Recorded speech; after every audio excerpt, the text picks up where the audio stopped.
వ్యాపార రీత్యా, ఉద్యోగ రీత్యా లేదా చదువుల రీత్యా ఎక్కడికెక్కడికో వెళ్ళిన వాళ్ళందరూ కూడా పండగ సందర్భంగా కుటుంబంతో సంతోషంగా జరుపుకోవాలనే ఉద్దేశంతో వాళ్ళ గ్రామాలకు వస్తారు. వచ్చిన వాళ్ళకందరికీ కూడా ఒక మంచి కార్యక్రమం ఉండాలనే ఉద్దేశంతో వాళ్ళు ప్రిస్టేజియస్గా సొంత డబ్బులు ఖర్చు పెట్టుకొని ఇంత పెద్ద కార్యక్రమం చేయడం నిజంగానే చాలా సంతోషం. అది కాకుండా ముఖ్యంగా మా యువజన విభాగం నాయకుడు కాబట్టి రాష్ట్ర అధ్యక్షుడిగా పాల్గొనాల్సినటువంటి బాధ్యత నా పైన ఉంది. ఎందుకంటే ఇంకొక 2 నెలలు ఉంటే గాన మనకు ఎన్నికలు రాబోతున్నాయి.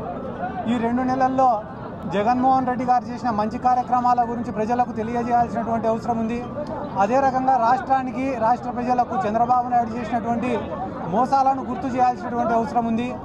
అదే రకంగా అనైతిక పొత్తులు ఈరోజు రాష్ట్రంలో ఏవైతే జరుగుతున్నాయో వాటి గురించి ప్రజలకు అందరికీ వివరించి చెప్పాల్సినటువంటి అవసరం కూడా, బాధ్యత కూడా మా అందరిపైన కూడా ఉంది. ఎందుకంటే గాన ఈరోజు రాష్ట్రంలో ఉండే ప్రతి ఒక్కరు కూడా, అన్ని పార్టీలు కూడా జగన్మోహన్ రెడ్డి గారిని విమర్శిస్తున్నాయి. అది చంద్రబాబు నాయుడు గారు కావచ్చు, అదే రకంగా కాంగ్రెస్ పార్టీ కావచ్చు, జనసేన కావచ్చు, బీజేపీ కావచ్చు, అందరూ కూడా జగన్మోహన్ రెడ్డి గారిని విమర్శిస్తున్నారు. ఎందుకు విమర్శిస్తున్నారు అంటే చంద్రబాబు నాయుడు గారు ముఖ్యంగా గడిచిన 40 సంవత్సరాల్లో ఆయన అధికారంలో ఉన్నా లేకపోయినా కూడా ఆయన ఆస్తులను, ఆయన అవినీతి సొమ్మును, ఆయన రాజకీయాన్ని అధికారంలో ఎవరుంటే వాళ్ళని మేనేజ్ చేసుకుంటూ వీటన్నిటిని కూడా కాపాడుకుంటూ వచ్చినాడు ఆయన ఇన్ని సంవత్సరాలు. కానీ జగన్మోహన్ రెడ్డి గారు ముఖ్యమంత్రి అయిన తర్వాత ఆయన చేసిన అక్రమాలన్నీ బయటపడినాయి, స్కామ్లన్నీ బయటపడినాయి.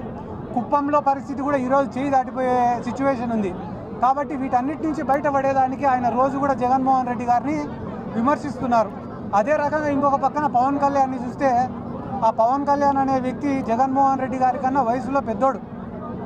ఆ పవన్ కళ్యాణ్కు ఏమో అభిప్రాయం ఉందిరా అంటే, అరే జగన్మోహన్ రెడ్డి నాకన్నా వయసులో చాలా చిన్నోడే, కానీ ఈరోజు రాష్ట్ర స్థాయిలో, దేశ స్థాయిలో ఇంత పెద్ద ఎత్తున ఎదిగిపోయినాడు. నేను చూస్తే ఏమో కనీసం ఎమ్మెల్యేగా గెలిచలేకపోతానా, పొత్తు పెట్టుకోకుంటే కనీసం ఒక పార్టీని కూడా నడిపించుకోలేకపోతానా అనే ఉద్దేశంతో ఆయన కూడా జగన్మోహన్ రెడ్డి గారిని ప్రతిరోజు విమర్శిస్తున్నారు. అంతేకాకుండా ఇంకొక పక్కన కాంగ్రెస్ పార్టీ, ఈరోజు రాష్ట్రంలో కాంగ్రెస్ పార్టీ అనేది లేకుండా పోయిందంటే దానికి కారణం వైఎస్ జగన్మోహన్ రెడ్డి గారు. కాబట్టి ఎట్ట తిరిగి ప్రతీకారం తీర్చుకోవాలా అని చెప్పి ఒక గుంట నక్కలాగా అవకాశం కోసం ఎదురు చూస్తూ ఉంది కాంగ్రెస్ పార్టీ. ఇంకొక పక్కన బీజేపీ పార్టీలో పురంధేశ్వరి లాంటి వాళ్ళు కూడా జగన్మోహన్ రెడ్డి గారిని విమర్శిస్తున్నారు. ఎందుకు విమర్శిస్తున్నారు పురంధేశ్వరి లాంటి వాళ్ళంటే, 151 మంది ఎమ్మెల్యేలు, 22 మంది ఎంపీలు, రాజ్యసభ సభ్యులు, ఈరోజు దేశంలోనే ఒక బలమైన నాయకుడిగా జగన్మోహన్ రెడ్డి గారు ఉన్నారు. అరే ఇంత బలంగా ఎదిగినాడంటే రేపు దేశ రాజకీయాల్లో కూడా చక్రం తిప్పుతాడే, మొక్కల్లో ఉన్నప్పుడే దీన్ని తుంచేయాలనే ఉద్దేశంతో ఈరోజు బీజేపీ వాళ్ళు కూడా జగన్మోహన్ రెడ్డి గారిని విమర్శిస్తున్నారు. ఇంతమంది మాకు వ్యతిరేకంగా ఉన్నా కూడా మాకున్నే ధైర్యం అంతా ఏమిరా అంటే, ఈ రాష్ట్రంలో ఉండే పేదవాళ్ళు, మాకున్నే ధైర్యం కానీ, మాకున్నే శక్తి కానీ ఏందిరా ఈరోజు రాష్ట్రంలో ఉంటే, రాష్ట్రంలో ఉండే పేదవాళ్ళకు మేము మంచి చేసినాం, అదే మమ్మల్ని కాపాడుతుందనేది మా యొక్క నమ్మకం. ఎందుకంటే 40 ఏళ్ళ అనుభవం ఉండే చంద్రబాబు నాయుడుకి ఈ రాష్ట్రంలో ఉండే పేదవాళ్ళు ఏ రోజు కూడా కనపడలే. పేద విద్యార్థుల్ని చదివించాలనే ఆలోచన ఆయనకు రాలే, పేద విద్యార్థులకు పౌష్టిక ఆహారం అందించాలనే ఆలోచన ఆయనకు రాలే. జాలర్లు ఎవరైతే జాలర్లు కూటి కోసం పక్క రాష్ట్రాలకు పోయి పక్క దేశాల్లో బందీలుగా ఉన్నారో జాలర్లు, వాళ్ళకు ఫిషింగ్ హార్బర్లను నిర్మించాలనే ఆలోచన రాలే, పోర్ట్లను నిర్మించాలనే ఆలోచన చంద్రబాబుకు రాలే, మెడికల్ కాలేజీలు నిర్మించాలనే ఆలోచన చంద్రబాబుకు రాలే, జిల్లాలను పెంచాలనే ఆలోచన చంద్రబాబు నాయుడుకు రాలే, రెవెన్యూ డివిజన్లను పెంచాలనే ఆలోచన చంద్రబాబుకు రాలే, ప్రతి గ్రామంలో ఒక సచివాలయాన్ని ఏర్పాటు చేయాలనే ఆలోచన చంద్రబాబుకు రాలే, ప్రతి గ్రామానికి ఒక వైద్యుడిని ఏర్పాటు చేయాలనే ఆలోచన చంద్రబాబుకు రాలే, అవ్వాతాతలకు ఇంటికాడనే పెన్షన్ ఏర్పాటు చేయాలనే ఆలోచన చంద్రబాబు నాయుడు గారికి రాలే. చంద్రబాబు నాయుడు గారికి వచ్చిన ఆలోచన ఏమరా అంటే, హైటెక్ సిటీ అని పెట్టి దాని చుట్టూ రియల్ ఎస్టేట్ వ్యాపారం చేయాలనే ఆలోచన చంద్రబాబుకు వచ్చింది. అమరావతి అని ఒక పేరు పెట్టి దాని చుట్టుపక్కల భూములను ఆక్రమించాలనే ఆలోచన చంద్రబాబు నాయుడుకు వచ్చింది.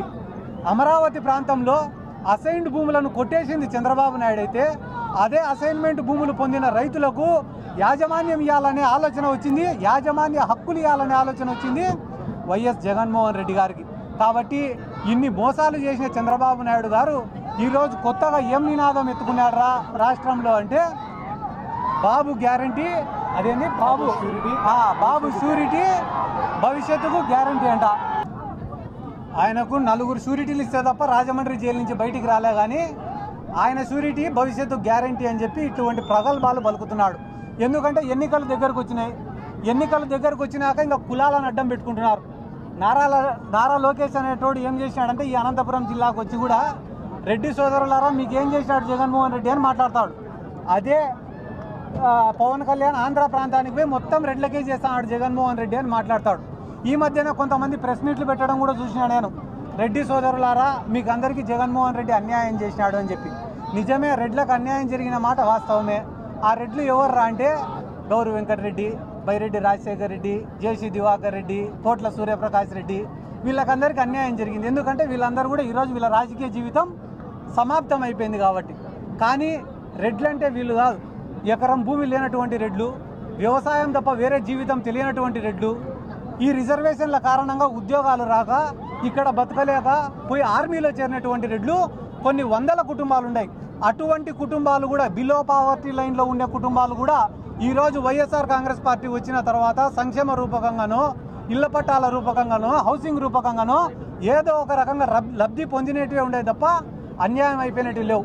ఎన్నికల దగ్గరకు వచ్చే కొద్దీ కులాలు ఎత్తుతారు, మతాలు ఎత్తుతారు, ప్రాంతాలు ఎత్తుతారు. ఎందుకు మీకు ఇవన్నీ కూడా వివరించి చెప్తున్నాను నేను ఈరోజు అంటే గాన, ఏ ప్రభుత్వానికైనా కూడా 5 సంవత్సరాల పీరియడ్లో ఇచ్చిన వాగ్దానాలన్నీ నెరవేర్చడం అనేది చాలా కష్టం. ఒక 60% వాగ్దానాలు నెరవేర్చినా ఆ ప్రభుత్వం పాస్ మార్కు దాటినట్టనే.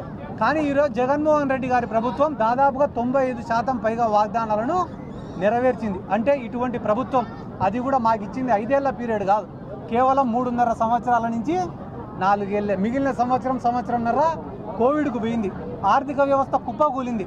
అయినప్పటికీ కూడా ఇచ్చిన మాటను నిలబెట్టుకొని రానున్న ఎన్నికలకు మేము పోతున్నాం. ఇప్పుడు లేటెస్ట్గా ఏం నడుస్తుందిరా రాష్ట్రంలో అంటే అభ్యర్థులు పోతున్నారు, పోయిన వాళ్ళందరూ విమర్శిస్తున్నారు.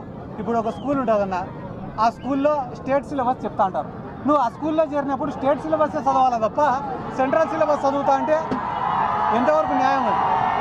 కాబట్టి ఎవరైతే ఈ పార్టీ ఆలోచనకు అనుగుణంగా నడుచుకుంటారో వాళ్ళందరూ కూడా ఈ పార్టీలో సంతోషంగానే ఉంటారు.